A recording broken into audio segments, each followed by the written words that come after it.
So, Parsha Shmot is a pasuk towards the beginning of the parsha that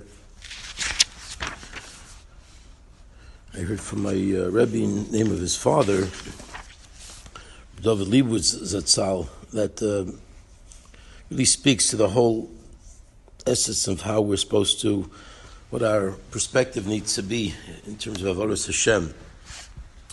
And again, it's something that I think too many times, but we're not constantly focused upon. It's really all, it does connect back to Musar and to relation with HaKadosh Baruch Hu.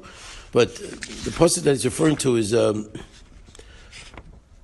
Pharaoh gave instructions, and he said to the midwives, Shifrah and Puah, v'yema b'yaletchem esivrios risam alav noyim, and benu v'amitanosov yimbas hi v'choya. So if it's a boy, you need to kill this boy. All the boys that were born at that time, at the time of the decree, they needed to be killed. There was a fear that, as we know from Rashi, that the leader was going to be born and he needed to be wiped out. Vatirena hamiyaldus, the next pasuk continues, Vatirena hamiyaldus es Elokim, v'li'asu kashadibra lehem melech Mitzrayim v'tachayena es hayeladim. So the key words here that Rabbi David Leibowitz Zatzal focused upon was Vatirena hamiyaldus es Elokim. Okay, there was a fear, as the uncle says, doesn't mean they saw. Vatirena means from Yira. Okay, they had this fear of HaKadosh Baruch Hu. And he pointed out, that we're talking about two mothers, two ladies. Maybe one, we don't know yet. Miriam was a mother. Certainly Yocheved was.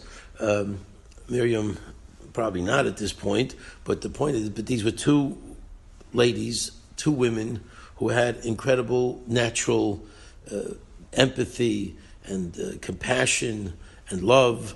And if I were to tell you that the two women were not able to kill babies, you wouldn't necessarily speak to that being sort of a religious issue. The fact that women can't kill babies is something very fundamental to a person's very existence as a human being. Their moral fabric would not allow that. It doesn't mean everybody would risk their lives. Certainly they risked their lives to do what they did. It's a wonderful thing to risk your life. But the notion that a person couldn't kill a baby would really speak to their compassion and their basic humanity. Why would the pasuk talk about Vatirena hamiyaldus es Elokim as being sort of the driving force of their inability to kill these babies? But the driving force is that they're Jewish mothers, they're Jewish women, they're tzedekis, they're naturally wonderful, sweet, caring, loving people. What you would have said about women from probably all countries and all walks of life, that there's an inability of women in many, many places throughout the world to be able to do this. And yet the pasuk seems to focus in on an attribute that you really don't. You wouldn't think you'd have to draw into those resources at this point.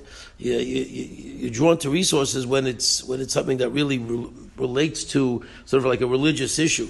But on a moral issue of killing a baby, on that you require a special statement, Vatirena hamiyaldus es Elokim, that there was a God-fearing element in their essence, in their beings, to be able to that allowed them not to do what Pharaoh said. So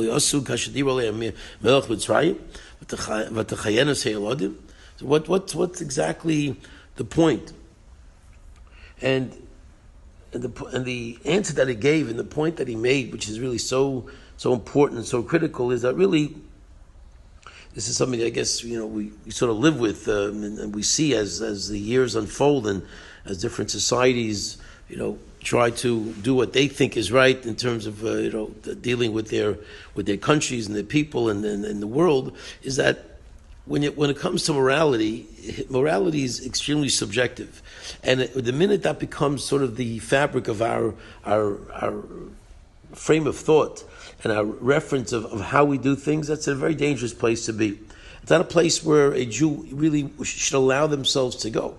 to be able to sort of say, oh, I do this because, I think it's right. This is my moral compass, takes me to this particular place. Who says your moral compass is where it belongs? Okay, how many moral compasses have we seen that have gone haywire and have resulted in deaths of millions of people? And it starts off with all types of utopian type of visions of what's right and what's wrong, and it ends up in horror and bloodshed and torture.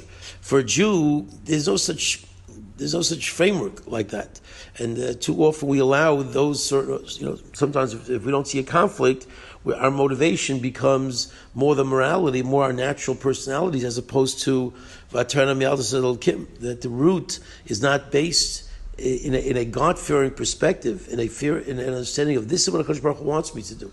So really, we as Jews, and really it should be for all people. I mean, even Goyim have that responsibility to ask themselves, what does HaKadosh Baruch Hu want me to do? I'm here because HaKadosh Baruch Hu put me here. I'm here because I have a purpose in life, whoever that person might be. Certainly, Jews have a very specific purpose of being Mamlechas Kohanim V'Goy Kadosh. We have a specific purpose. And in order to fulfill that purpose, every single thing that we do should be rooted in only one question. What does HaKadosh Baruch Hu want? At any time we sort of separate away from that perspective, and we allow the sort of the moral winds to take over our either our moral feelings or somebody else's moral feelings, what's considered acceptable in the world. Those are dangerous places to go, and it really uproots the very fabric of why the person is doing what he's doing, and it'll be ultimately a much greater act. People that act out of their moral convictions are limited to their moral convictions. They're limited to wherever their particular mindset takes them. The person's rooted in Yiras Shamayim and responds based on an absolute clarity. This is what HaKadosh Baruch Hu wants from me. This is why I'm here in the world. I'm here to get close to HaKadosh Baruch Hu, to fulfill his will for me, his desire of what my point of being in this world is about. That B'chal takes a person much further. That's something that you can't put on the same footing as somebody who's just doing things out of natural empathy or sympathy or the typical emotions that HaKadosh Baruch Hu gave us. So certainly we have to use them, because we have to hone in and tap in to the natural positive feelings that we have. But if that's all it is, if it's just simply an act of compassion from some woman somewhere in the world who doesn't kill a baby, that's nice, but that's not, maybe very praiseworthy in a certain way. But it's not rooted in the real fabric of what makes a person into an Eved Hashem. And as such, it really falls short of the ultimate goal, because that means you're just doing it based on who you are, and not an understanding of a tafkid, of a purpose of why you're in the world. That's why the Rambam says that a guy who's just naturally, in line with the seven mitzvahs b'nei Noach, so he has this, sort of that moral compass to say, this is what I'm going to do. This is how I'm going to lead my life. And his life is led, coincidentally, exactly the way HaKadosh Baruch Hu wants him to lead it, based on his following the seven mitzvahs b'nei Noach.